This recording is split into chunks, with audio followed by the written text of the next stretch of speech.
Depuis dimanche soir, les masques tombent et la bataille des valeurs éclate au grand jour. C'est aussi, je dirais, une épreuve de vérité entre ceux qui choisissent de faire prospérer leur boutique et ceux qui veulent faire prospérer la France. Ce que nous avons vu ces derniers jours est clair.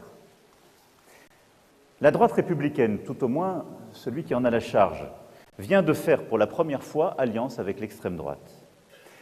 Et je dis bien l'extrême droite en parlant du Rassemblement national, car ses dirigeants continuent de dire qu'il y a des vrais et des faux Français, continuent d'envisager de réduire la liberté de la presse ou de rejeter l'état de droit. La droite, donc, et tous ceux qui ont suivi le président des Républicains, M. Ciotti, tournent ainsi le dos, en quelques heures, à l'héritage du général de Gaulle, de Jacques Chirac et de Nicolas Sarkozy. Du côté de la gauche républicaine et ses dirigeants, qui avaient exprimé, semblait-il, des choix clairs durant cette campagne européenne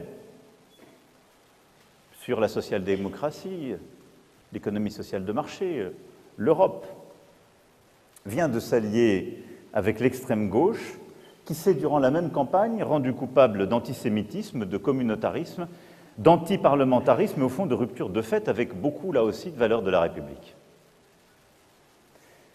Les choses sont donc simples aujourd'hui.